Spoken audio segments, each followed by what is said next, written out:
A very, very good Saturday to you. Hope your morning is off to a relaxing and enjoyable start. Weather-wise, we're doing pretty well here on the Central Coast and throughout much of the West Coast. There's a little bit of snow and rain, believe it or not, in the Northern Rockies. Southern Rockies, though, look nice and warm, and that's where we are headed right now. It is our destination segment. And this is when we feature a spot. It could be a town, a city, park, trail, or some other location that's just worthy of a little extra attention. In this case, it's a little of all of those.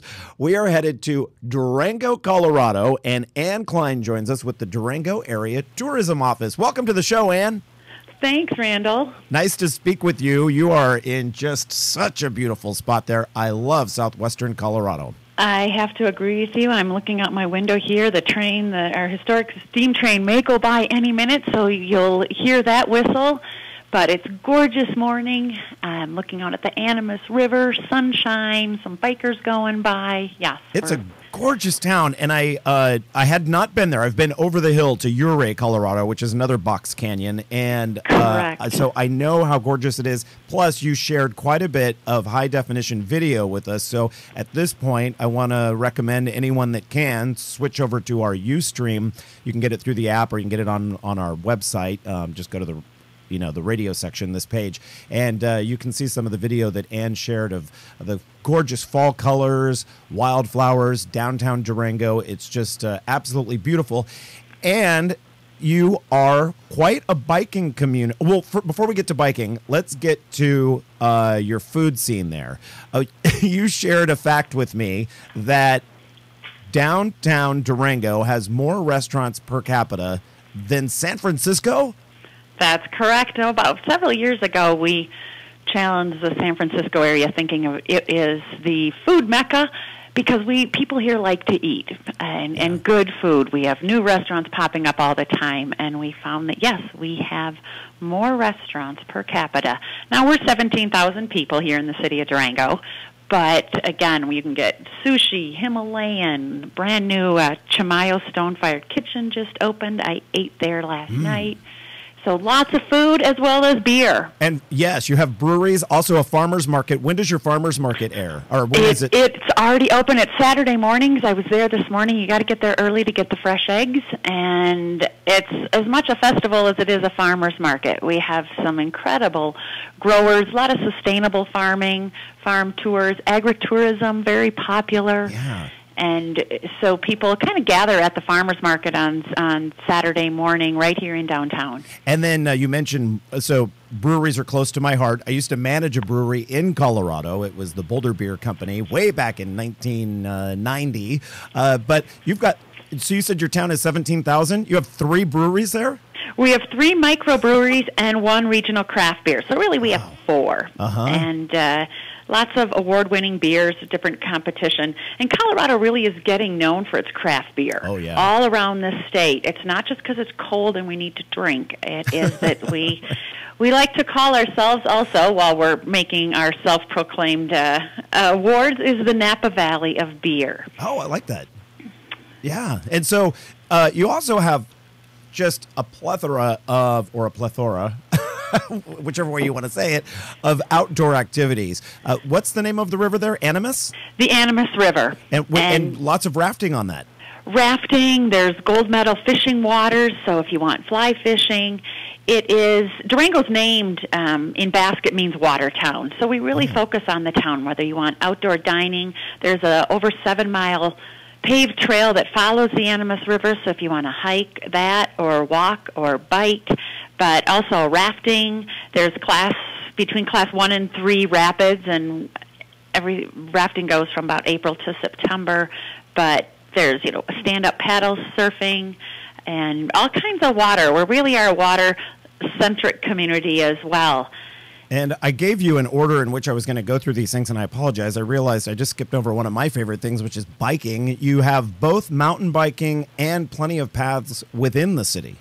Right. We have a local organization, Trails 2000, that does a magnificent job of keeping up the trails, right out of town. You can get the Colorado Trail that goes from here all the way to Denver. Allow a few days to do that one. Really? But there are trails for mountain biking, hiking, and it's a very well-established trail community that we have. And as far as biking, we just received the gold medal status from the American League of American Bicyclists. We received the gold level bicycle-friendly community. A lot of biking. Just comes naturally. We have a lot of Olympic bikers here.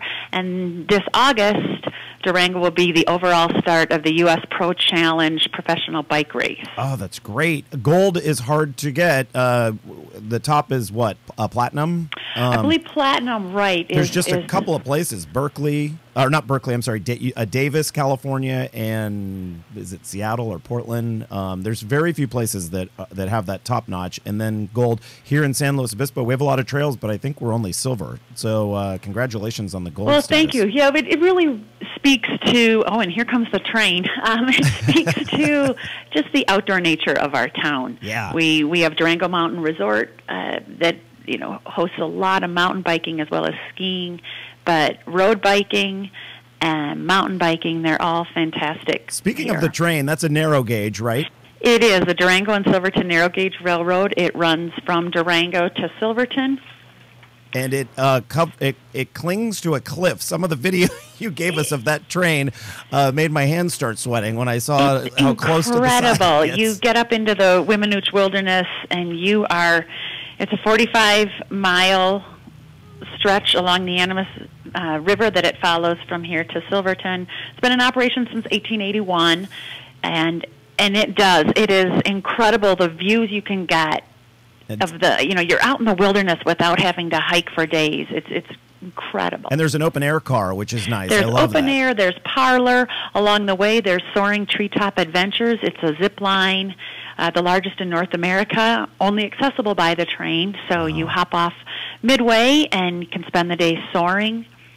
How fun. That sounds fantastic. Now, Durango is well known for not something you would do this time of year, but if people are planning 6 months out, which they do for their travel vacations, consider it as a ski destination, just like Colorado. I mean, Colorado is all about skiing. Absolutely. We have Durango Mountain Resort, that's Purgatory. Over 260 inches of annual snowfall. This year, some of the best skiing in the state as well as the country. And there's about 1,300 acres. There's terrain parks. And they've done a huge amount of renovations. They have new lodging. They also have a zip line and just a lot of ski mountain improvements this year. So it is an incredible place, especially for families.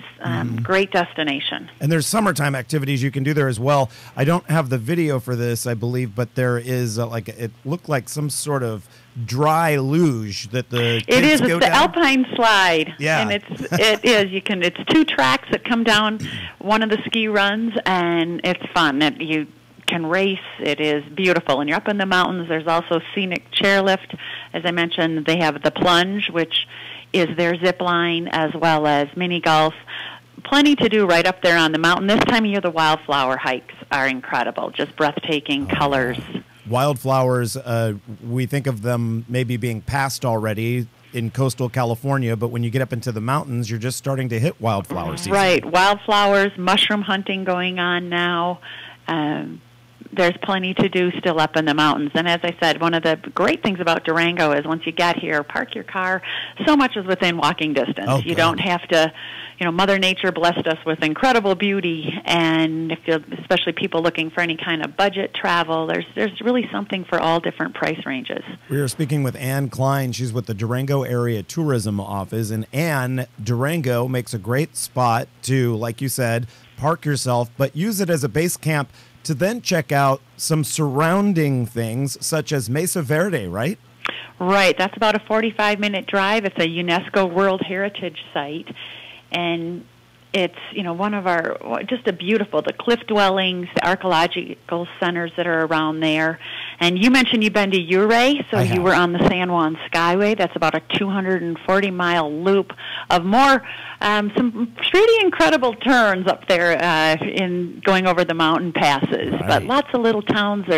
Ignacio has the Southern Ute Cultural Center, which is a brand new museum. So you're really close also to the Four Corners area. I was going to ask if someone were going to take a long summer driving trip, where would they be coming from to end up in Durango? Like, would you head up straight from Albuquerque, or you can head up straight from Albuquerque? We see quite a few people from Southern California, and actually, I've driven from here now south of you to San Diego in about 16 hours. Okay. So pack the kids up, and they come though Albuquerque, Denver, the Front Range, as well as you can come over from the Salt Lake City area. How about for flying? If people are like, I'm not getting in the car for 16 hours, what would be the closest, most reasonable airport? Most reasonable would be the Durango La Plata Airport. We have over 16 flights a day that come in here.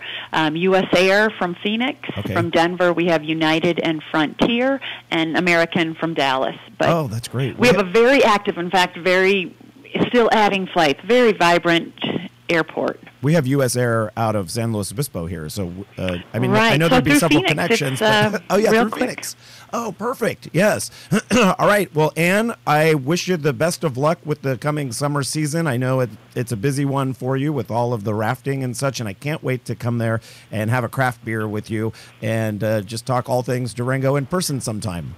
Fantastic. I'll look forward to it, Randall. And it's Durango.org. If you don't know how to spell that, it's Durango, just like it sounds, Durango.org. Ann Klein, thanks again. Thanks so much, and have a great day. Stick around, everyone, because our popular travels deals segment is all about hot Father's Day trips. Durango could be one of them right there for you. If you have not yet considered what you're going to do for Dad, don't let Father's Day come and go without a fun trip with him. You're listening to the Eat, Drink, Explore Radio Network on this beautiful Saturday morning. I'm your host, Randall White, and we are back in just a moment.